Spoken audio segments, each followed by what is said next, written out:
Bon, alors avec Cédric, on a d'abord un passé de vieux complices dans le digital, 20 ans dans le web, et là on aborde la période un peu confortable pour moi, parce que c'est vrai que le logement social, je ne suis pas né dans le logement social, mais la partie connectée, avec Cédric, on connaît un peu. Et donc, non seulement avec Cédric, on va pouvoir parler digital, mais aussi il y a quelque chose d'assez fort, c'est que dans ses précédentes fonctions, Cédric a vu toute la naissance de la Banque des Territoires, du projet aux premiers organigrammes, aux premières orientations. Et je trouve que c'est intéressant aujourd'hui que dans tes nouvelles fonctions, tu puisses nous rejoindre. Merci beaucoup, Cédric. Merci Olivier. Et merci à la Caisse des dépôts et à la Banque des territoires de m'avoir invité aujourd'hui parce que ça me permet de développer un certain nombre de thèmes autour de numérique et territoire qui me semblent absolument essentiels, mais qui ne sont pas ceux qui passent tout le temps la barre des médias. Le premier, et je vais être assez rapide dessus, mais je pense que c'est essentiel de le dire, c'est que le numérique, c'est important. Le numérique et plus globalement la technologie. Pourquoi je dis ça? Parce que on résume souvent cette idée à l'idée de Startup Nation, etc. Et je pense que ce n'est pas un bon terme parce qu'en fait, c'est extrêmement excluant. Pour ma mère qui habite à Villeurbanne, la Startup Nation, c'est pas pour elle.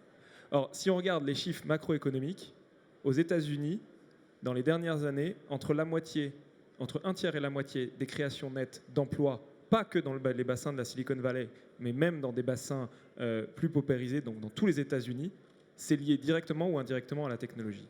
Et donc, si on doit pousser cet écosystème-là, je commence par là, c'est pas une question de mode, c'est pas une question métropolitaine. C'est une question qui est une question d'intérêt général. Et si on veut avoir des jobs pour nous, pour nos enfants, pour nos petits-enfants, alors le numérique, c'est important. Une fois qu'on a dit ça, il y a plusieurs choses qu'il faut ajouter. D'abord, c'est que c'est important, mais c'est encore trop parisien. Les investissements, les boîtes qui émergent sont encore trop parisiennes. On voit que ça change doucement. On voit que dans les territoires, on réussit à faire émerger des boîtes qui sont beaucoup plus que de petites boîtes. On a l'exemple de Klaxoon à Rennes, on a l'exemple de Delair à Toulouse. À Vierzon, on a une entreprise qui s'appelle Ledger, qui est l'un des leaders mondiaux de la blockchain. Et donc, on voit que doucement, pas encore assez vite, et il faudra qu'on le pousse encore plus, mais cette nouvelle économie, cette économie qui apportera les emplois de demain, elle arrive dans les territoires. Et il faut qu'on s'organise pour que ça marche.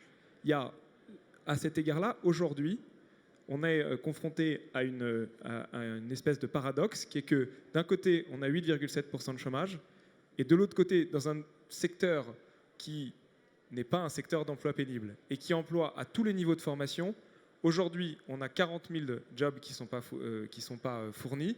Ça sera 200 000 en estimation en 2012, 900 000 au niveau de l'Europe, et ça va aller qu'en empirant. Et aujourd'hui, l'effort de formation qu'on peut faire pour remplir ces emplois, il n'est pas au niveau. Mais ce n'est pas un sujet qui se décide à Paris. Et si on veut avancer sur ce sujet, alors il faut que, bassin d'emploi par bassin d'emploi, on sache identifier les emplois à fournir, identifier les gens à former ou reformer pour les amener vers l'emploi. Et c'était important pour moi de le dire ici parce que c'est une dynamique qu'on va commencer à mettre en place. Il faut que, territoire par territoire, entre acteurs privés et acteurs publics, grands groupes, start-up, parce que les grands groupes aussi recrutent énormément dans leur transformation digitale. Les grands groupes aussi ont à reformer des gens et on s'attelle à cette entreprise de formation. Le deuxième élément, c'est que, et c'est ce qu'on a vu dans le grand débat, aujourd'hui, à chaque fois que le numérique était cité dans les réunions physiques du grand débat, si on ne se ment pas, c'était pour indiquer que trop souvent, c'est vécu par les Français, en dehors des métropoles, comme à la fois la cause et le syndrome de leur abandon par l'État. C'est bien simple. Aujourd'hui, quand moi je me déplace, et je l'ai fait à plusieurs reprises dernièrement à Guéret dans la Creuse ou à Lannion dans les Côtes-d'Armor, quand vous allez voir des Français, ils nous disent « mais c'est extrêmement sympathique ton idée de numérique, mais moi j'ai pas Internet. Quand j'ai Internet, je sais pas m'en servir. Et quand j'ai Internet, je sais m'en servir, bah, les services publics en ligne, c'est perfectible, pour le dire comme ça.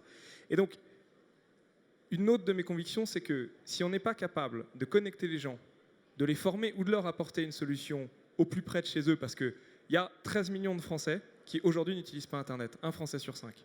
Et donc on peut raconter tout ce qu'on veut sur le fait que cette transformation numérique, elle est extrêmement importante. Si dans la vie quotidienne, il y a cette dissonance cognitive entre c'est important, mais en fait pour moi, c'est juste l'outil, enfin c'est l'outil, la cause du fait que tout ça c'est pour les urbains et l'État m'a abandonné, alors on ne réussira jamais à porter le dialogue et à mettre en route cette transformation numérique dont on a tant besoin.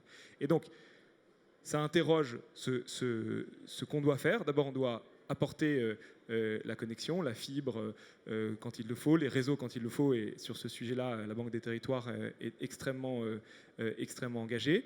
Il faut former les gens. Il y a 6 ou 7 millions de personnes qu'on doit former. C'est une dynamique qu'il faut penser bassin d'emploi par bassin d'emploi, avec les endroits où il faut les former. Et ça, ce n'est pas l'État qui peut décider qu'à Guéret, dans la Creuse, c'est là qu'on va mettre le bon centre de formation parce que c'est là que les gens vont, ou c'est là que les gens vont aujourd'hui, c'est là qu'ils iront demain. Et puis, enfin, il faut qu'on ait une approche au niveau du service public qui soit un peu plus tournée vers l'utilisateur. Enfin voilà, c'était les idées que je voulais porter auprès de vous aujourd'hui, c'est que cette révolution, on est tous à bord, on doit en être acteur, mais si on veut réellement en être acteur et embarquer tout le monde, et pas seulement Paris ou les grandes métropoles, alors on doit le faire à partir des territoires.